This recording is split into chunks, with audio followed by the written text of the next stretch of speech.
Today I'm gonna talk about the dangers that we're living in today. Okay? When I talk about dangers, I ain't even talking about your physical body. I'm talking about your soul, the culture, the country, the time. All of this that we're living in today is one of the most dangerous times in history for your soul. Okay? For your soul, it's one of the most dangerous times in history. And I'm gonna go over it and I'm gonna talk about it. And I'm gonna talk about how that is and why that is. Okay? And what's going on behind that. Okay? Now check this out. I'm gonna tell you why this is so dangerous for your soul. Okay? I'm gonna use this analogy with you. Okay? If I show up to you and I come up behind you, and I do like this to your neck, eventually you ain't gonna be living no more. Okay? Eventually you ain't gonna be living no more. And that's exactly what's happening to people's souls nowadays. Okay? Now check this out. We got a situation where we have access to so much. Okay, we have access to more things and luxuries than any other culture or anything else in history. We have more access to. I mean, we have a situation now. Okay, we got a situation now where foods from all over the world are literally on one strip. All over the world, quality foods that are in pristine condition compared to the world climates and what's going on in the third world and what's been happening in history and all that. You have food from all over the world in pristine condition that is prepared for you in 15, 20 minutes. And if it ain't prepared for you 15 and 20 minutes, somebody complaining. Okay? We literally in a situation right now where we have access to all the world's information at our fingertips in 2 seconds. And if the internet take longer than that to load up, somebody complaining. I mean, a king couldn't even dream of the stuff that we have now. A king couldn't even dream of it. We got a situation now where in the wintertime, you can start up your car before you even get to the car. So the car warmed up before you even get outside. So you don't even have to wait for the car to warm up in the wintertime. That's how much luxury we living in, okay?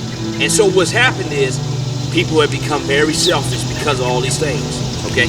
Because of Netflix, YouTube, Facebook, all this stuff, social media, okay? People have become very selfish because of all these luxuries, because they don't know how to control themselves in all these things, and it's constricting people's soul. I'm gonna get into that, right? So check this out. The average Netflix person, okay, the average person watches Netflix in the United States 3.2 hours a day, okay? The average person watches television 4 hours a day. The average person, that does video games 2.5 hours a day. Okay, when you add all of these up, okay, that's 9.7 hours a day. Okay, when you add 9.7 hours to an 8-hour work week, all you got time for is to do that stuff and go to sleep and not even get out 8 hours of sleep. Okay, not even get 8 hours of sleep. So literally how people are living, okay, we're constantly fed with luxuries, constantly fed with foods, constantly fed with consumption, all the advertisements, all the relationships, all like we're literally forming our entire lives to make everything all about us all the time, okay? And that's very dangerous for your soul, okay? And a lot of people don't even know it because they taking in all this stuff and they're happy and they're enjoying it. But guess what it's doing to you? It's constricting what God put in you that's supposed to exist within itself.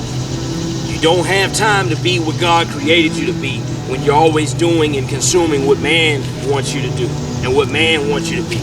If you're spending all your time chasing these fantasies, okay, spending all your time selfishly filling yourself with all these vanities, you don't have time for what God put in you to produce and germinate and have any fruit. You don't have any time for that. You don't have any connection with the Lord, a lot of people, because they don't have any time for that to take root. You don't have any time for anything in here, dreams, goals, or any sort of individuality to even really exist and have a place to even show itself, okay? A lot of people nowadays, when you cut off the TV, you cut off the media, you cut off all this stuff, you look in here, you don't even see nothing. And that's where a lot of people are at. We got all this social media and even using the social media to connect with people. We're using the social media to be more distant and apart from people than we ever have. People using the social media to build themselves up instead of building others up, and then they using the social media to see people a mile away. Oh, I see that message coming in. I'm gonna see the message and ignore it. I'm gonna see that phone call and ignore it. You know how many memes I've seen where people are talking about how much they like to ignore phone calls, even from their friends? You know how many memes I've seen where people like to ignore cancel plans, and they can't wait to cancel meetings with one another, okay? And that's their friends. That's not enemies, bosses, or co-workers, or nothing like that. They do that to their friends, and that's the culture we living in. That's evidence of a dead soul that's in here. They can't even make time for people that love them anymore. That's evidence of a dead soul, a dying soul, that you're so cold and so selfish and so built on this consumption that you can't even make time for people that care about you. And that's what's going on today. That's the conditions we're living in.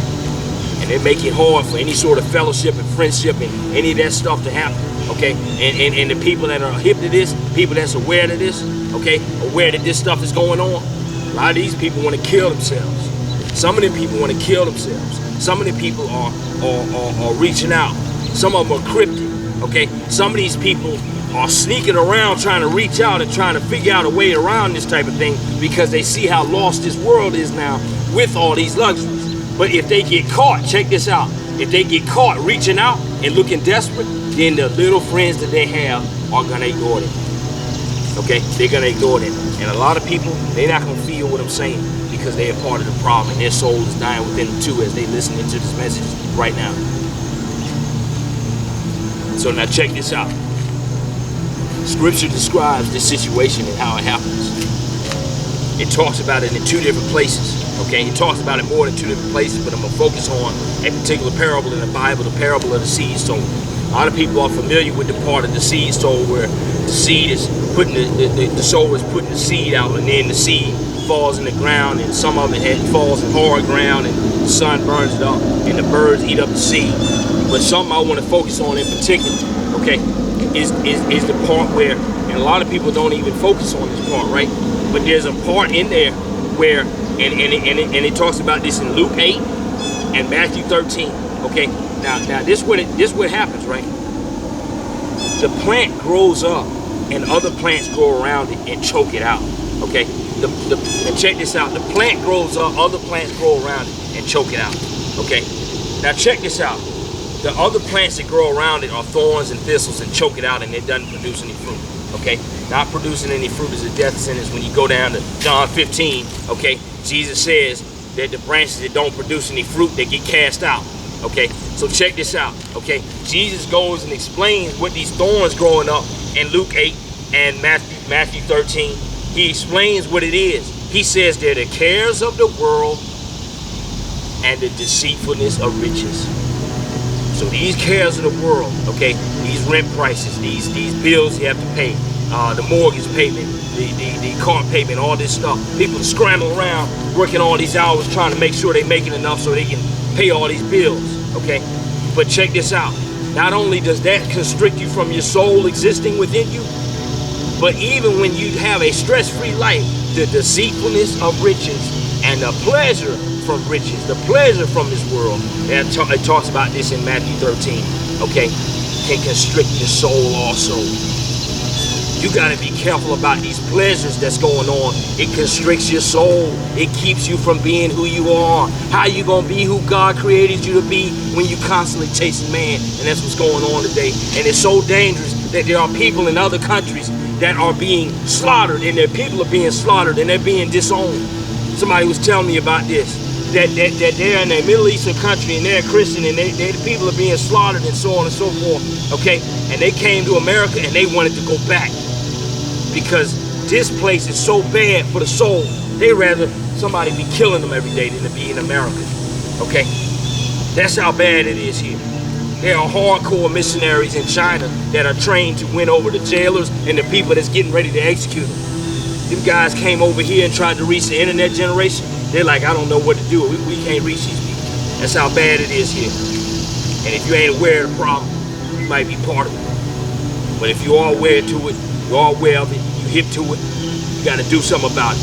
You got to constantly watch it, or it could be a death for you. And this life and the next. My message on the day. You take care.